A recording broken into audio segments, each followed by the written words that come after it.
इस बयान से एक तरह से राहुल गांधी ने बीजेपी का समर्थन किया है। यानी या तो बीजेपी आए या कांग्रेस आए, ममता बीच में से कहां से आ गई।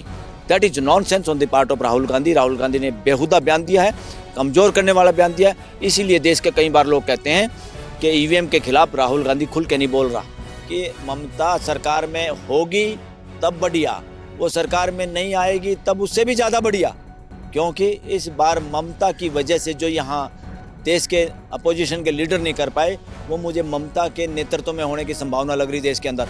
वो जब चल पड़ेगी तो देश पीछे चल पड़ेगा, पूरा देश। सोशल मीडिया की खबर नहीं है। सोशल मीडिया को तो ज़्यादातर उसको ममता के फेवर में ही बात हो रही है कि लोगों ने खुल के मतदान किया, काफ़ी लोगों की वोटें भी काटी हैं और गलत तरीके से वोटें काटी हैं। एग्जिट पोल क्या दिखा रहा है, इन्होंने कई बार देश को गुमराह किया। मैं तो कह रहा हूँ एग्जिट पोल वगैरह ये कोई पोल वोल होने ही नहीं चाहिए। ये सारी ड्रामेबाजी है। बहुत सारे लोग तो इसमें माहौल बनाने का काम करते हैं। बिल्कुल सुप्रीम कोर्ट से निराशा है मेरे को भी पर्टिकुलरली, और मैक्सिमम वकीलों को देश के। सुप्रीम कोर्ट स्टैंड ही नहीं कर पाई जो एक स्टैंड देश चाहता था। तो यहाँ जुडिशियल फेल्योर है ये देश के लिए।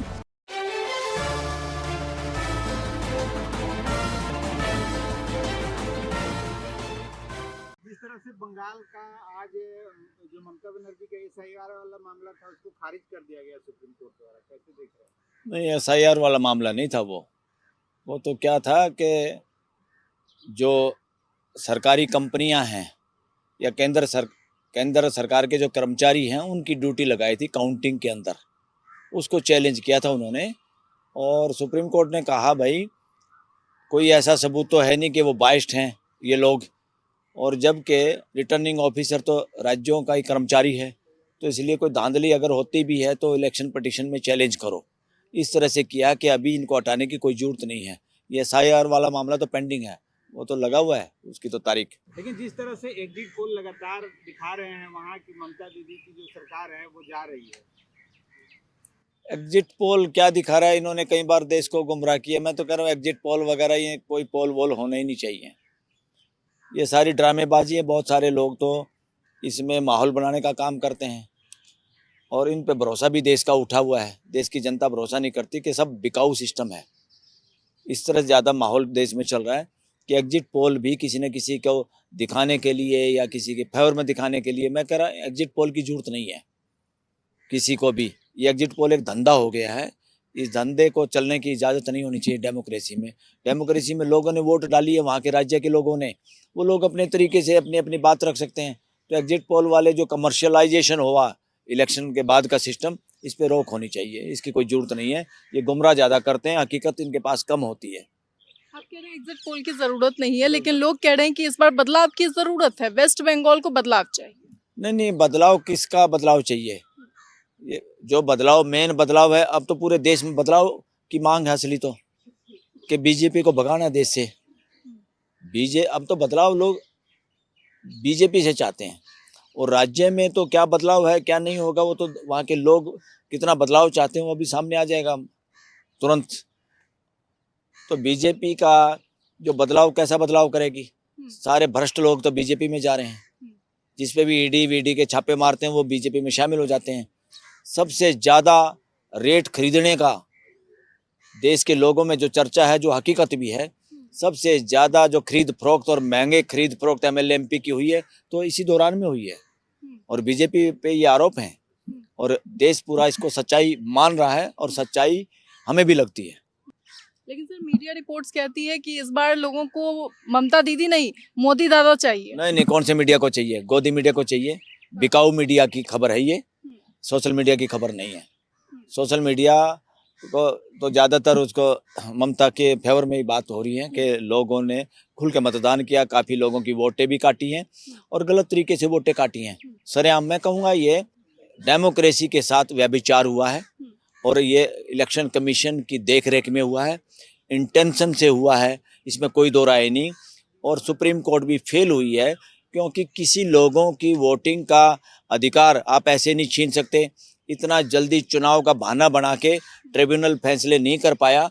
That is totally wrong against democratic principle और मोरालिटी, संविधान के सिद्धांतों के खिलाफ ये काम हुआ है और ये देश की जनता के साथ धोखा हुआ है उनको न्याय देश की हाई कोर्ट और सुप्रीम कोर्ट भी नहीं दे पाई, उनकी तसल्ली नहीं कर पाई कि इनकी वोट कैसे करी। कोई मंडल था, उसका अंग्रेजी में MONDAL कर दिया, उसका भी नाम उसका काट दिया। लॉजिकल डिस्क्रिपेंसी जैसा धोखा देश की जनता के साथ जो किया है इसमें वेस्ट बंगाल में, ये धोखा अगर देश में और कहीं भी होगा तो देश में आंदोलन होने की और आंदोलन छिड़ने की पूरी संभावना है।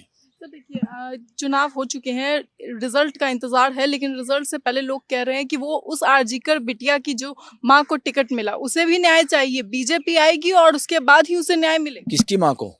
उस डॉक्टर बेटी के साथ जो गलत हुआ, उसकी माँ को जब बीजेपी ने टिकट दिया तो लोगों ने कहा कि इस बार बीजेपी आएगी। भाई माँ को टिकट दिया, उसको न्याय देने की जरूरत है। माँ को टिकट मिलेगा तभी न्याय होगा क्या? जिन लोगों के साथ अन्याय होता है उनके माँ बाप MLA MP बनेंगे तभी न्याय होगा क्या? न्याय करना, ममता बनर्जी, अरे न्याय करना कोर्ट का काम है। ममता बनर्जी की जेब में न्याय रखा है क्या? ममता बनर्जी कौन होती है अन्याय करने वाली? न्याय कोर्ट को करना है। किसी का मान लो CM हो गया, PM होगा, वो ठेकेदार है क्या न्याय के? या न्याय को दबा सकते हैं क्या वो? ये पुलिस स्टेट के अंडर में होती है, तो इसलिए तो पुलिस तो फिर केंद्र के अंडर में भी है। CRPF BSF जो लगी हुई थी अब वो सारी की सारी सेंट्रल गवर्नमेंट के अंडर में है। और सेंट्रल गवर्नमेंट में मैं पहले से ही कह रहा हूँ, देश को ये पता होना चाहिए और देश को ये डिमांड करनी चाहिए, जो लोग सरकारी जिम्मेदारी पे हैं, CM है, PM है या मंत्री संतरी बने बैठे, उन पे टोटली बैन लगाना चाहिए कानून बना के कि वो इलेक्शन में जाए ना। क्योंकि पार्टी के लोग जाएं, दूसरे लोग जाएं, वो क्यों जाएं? जब एक आदमी प्राइम मिनिस्टर ऑफ इंडिया है, वो प्राइम मिनिस्टर ऑफ बीजेपी नहीं है। एक मुख्यमंत्री मान लो किसी स्टेट की मुख्यमंत्री है तो वो बीजेपी की मुख्यमंत्री नहीं है। जितने भी लोग पार्टियों के उसमें हैं, अब मान लो इलेक्शन है, वेस्ट बंगाल में था, वहाँ तो एक तरह से टेम्परेरी चार्ज होता है। किसके पास? वहाँ के मुख्यमंत्री के पास टेम्परेरी चार्ज होता है, वो तो इलेक्शन में भाग ले। जिन लोगों के पास परमानेंट चार्ज है वो इलेक्शन में कैसे भाग ले सकते हैं? देश का गृह मंत्री, देश का प्राइम मिनिस्टर, दूसरे स्टेट का CM, वो अपना काम क्यों नहीं करते? भाई जो आपकी ड्यूटी है, आप नंबरदार बने घूम रहे हैं सारे के सारे पार्टियों के। इस पर टोटली बैन होना चाहिए, गलत है, ये अनकॉन्स्टिट्यूशनल है। बीजेपी ने कहा है कि हमारी सरकार बंगाल में आती है तो खूब मछली दबा के खाओ, अरे जितना मन करे उतना खाओ। किसी के बाप की सरकार नहीं है, ना बीजेपी की, ना कांग्रेस की, ना कोई ममता की। सरकार जनता की होती है। गवर्नमेंट ऑफ इंडिया यानी भारत की सरकार, यानी भारत की जनता की सरकार। गवर्नमेंट ऑफ वेस्ट बंगाल, वेस्ट बंगाल की सरकार, वो ममता की सरकार, वो किसी मोदी की सरकार, वो बीजेपी कांग्रेस की। ये नॉनसेंस है। सोशल मीडिया इसको ठीक करे कि सरकार वरकार किसी की बाप की नहीं है, सरकार देश की जनता की है। न्याय की उम्मीद तो सर्वोच्च न्यायालय पे भी थी, हालांकि सर्वोच्च न्यायालय से हमें उम्मीद थी कि SIR में चल रही धांधली को लेकर कुछ फैसला सुनाया जाएगा। हाँ, बिल्कुल। सुप्रीम कोर्ट से निराशा है मेरे को भी पर्टिकुलरली, और मैक्सिमम वकीलों को देश के। सुप्रीम कोर्ट स्टैंड ही नहीं कर पाई जो एक स्टैंड देश चाहता था। तो यहाँ जुडिशियल फेल्योर है ये देश के लिए। और इस तरह इसीलिए इसका जो गिरावट हुई है राजनीति में, गिरावट हुई है। राजनेता जो भाषणबाजी करते हैं, डिवाइड करने की बेहुदी भाषा यूज करते हैं। आपने असम के CM की सुनी होगी, प्राइम मिनिस्टर नरेंद्र मोदी की कई बार सुनी होगी, कोई UP के मुख्यमंत्री की बातें सुनी होगी, कोई भी है, सब बिलो दी बेल्ट चले जाते हैं और ये देश मूक दर्शक बन के लाचार होकर देखता रहता है। ये सारा का सारा इस वजह से है कि हाई कोर्ट और सुप्रीम कोर्ट अपनी ड्यूटी नहीं कर पाई, फेल हुई है। वरना किसी की हिम्मत है क्या देश को बांटने की कोई बात करे? चाहे वो ममता हो, चाहे कोई गृह मंत्री देश का हो, चाहे राज्य का हो, चाहे कोई PM हो, चाहे कोई CM हो। ये इस तरह की इतनी घटिया बातें करते हैं जो संविधान के नियमों के, सिद्धांतों के, मोरालिटी के खिलाफ है। और देश की जनता की आंख शर्म से झुकती हैं। हमने किस तरह के लोग हमारे देश में राजनीति में कब्जा किए हुए। चुनाव से पहले ये याचिका डाली गई थी, हालांकि चुनाव खत्म हो गए हैं, नतीजे आने वाले हैं। हालांकि फिर भी हमें उम्मीद है, क्योंकि आने वाले समय में चुनाव तो भारत में 6 महीने में होते ही रहते हैं। क्या बिल्कुल। लगता है कि सर्वोच्च न्यायालय आने वाले समय में कुछ ढंग का फैसला सुनाएगा? अरे सर्वोच्च न्यायालय पे अब सरकार से ज्यादा जनता का प्रेशर होगा, मुझे लग रहा है, क्योंकि जनता जागरूक हो रही है न्यायालयों के प्रति। और हम बार बार कहते हैं हाईकोर्ट सुप्रीम कोर्ट पर नजर रखो, जजों पे भी। राहुल गांधी भी अब कह रहे हैं कि भैया बंगाल में तो ममता की सरकार जाने वाली है। ये राहुल गांधी के इस बयान की मैं भर्त्सना करता हूँ। ये नॉनसेंस बयान दिया राहुल गांधी ने पहली बार, जिसका मेरे को खुल के बोलना पड़ रहा है। राहुल गांधी उस कांग्रेस में है जिस कांग्रेस ने ममता बनर्जी को लीडरशिप की क्वालिटी होने के बावजूद भी उसको खुडे लाइन लगा के रखा। उस बहादुर लेडी ने अपने दम पे और अपनी पार्टी को खड़ा करके वहाँ सरकार बनाई। अब इनके बस का कुछ है तो नहीं, ममता की आलोचना कर रहे हैं। इस बयान से एक तरह से राहुल गांधी ने बीजेपी का समर्थन किया है। यानी या तो बीजेपी आए या कांग्रेस आए, ममता बीच में से कहां से आ गई। That is nonsense on the part of Rahul Gandhi. Rahul Gandhi ने बेहुदा बयान दिया है, कमजोर करने वाला बयान दिया है। इसीलिए देश के कई बार लोग कहते हैं कि ईवीएम के खिलाफ राहुल गांधी खुल के नहीं बोल रहा, या खुल के ये पार्टी नहीं बोल रही जिसके खिलाफ इनको बोलना चाहिए था। इसका मतलब इनको बीजेपी स्वीकार है, ममता दीदी स्वीकार्य नहीं है। इसका मतलब पॉलिटिकल पार्टियों में डेमोक्रेसी नहीं है, या जो लीडरशिप की जिनकी क्वालिटी है उन लोगों को आप आसपास नहीं फटकने देते। आपको चेले चांटे चमचे चाहिए। हमारा नेता कैसा हो, राहुल जैसा हो, हमारा नेता कैसा हो, मोदी जैसा हो, हमारा नेता कैसे हो, वो बाबा यूपी वाले जैसा हो, या हिमंता बिस्वा जैसा हो, फलाना हो। अरे नॉनसेंस है। यहाँ नेता नहीं, समाज का, पूरी पार्टी का, लोगों का सामूहिक नेतृत्व की बात करता है संविधान, किसी एक नेता की बात नहीं करता। ये एक नेता की बात करने वाले एक तरह से वर्णवादी मानसिकता के लोग हैं कि मैं ही खास हूँ, ये एक ही खास है, यही बचाएगा, कोई मसीहा आएगा देश को बचाएगा। ये नॉनसेंस है, नपुंसक बनाने वाली बात है। क्या आपको लगता है कि ममता दीदी जो है वो दोबारा आनी चाहिए, ममता बनर्जी की सरकार आनी चाहिए? यस, देश में मैं तो चारों तरफ नजर दौड़ा के देखता हूँ, पूरे देश में इतनी जुझारू महिला पॉलिटिशियन नहीं है पूरे देश के अंदर। और पूरे देश में आज के दिन इतना जुझारू तो कोई पुरुष लीडर भी नहीं है। इवन मोदी भी ममता के मुकाबले में कुछ नहीं है, क्योंकि ममता रियलिटी जमीन की नेता है और ये ड्रामेबाजी का नेता है। नरेंद्र बताइए, झालमुड़ी तक खाली अब तो। हाँ, वो नाटकबाजी करके नेता है। ममता दीदी ग्राउंड पे पैदल चलने वाली नेता है।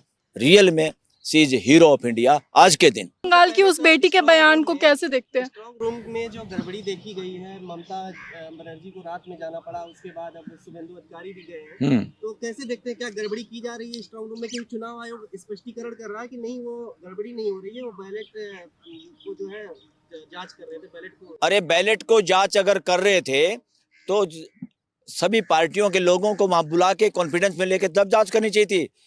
आप बता रहे हैं वहां कोई सील तोड़ी है या नेट टूटी है, आप जा कैसे सकते हैं अंदर?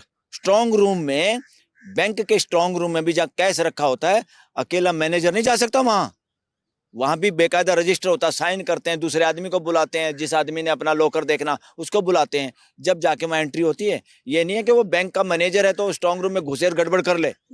ये इलेक्शन कमीशन को भी इजाजत नहीं है, इलेक्शन कमीशन को भी इजाजत नहीं है। इजाजत कानून के तहत सबको शामिल करके, कोई गड़बड़ हुई तो सबको बताना चाहिए था, सभी पार्टियों को। सबको बुलाया गया था, टीएमसी के लोगों को भी बुलाया गया था, लेकिन वो शामिल नहीं हुए। नहीं बुला गया तो उसका सबूत दिखाओ देश के सामने।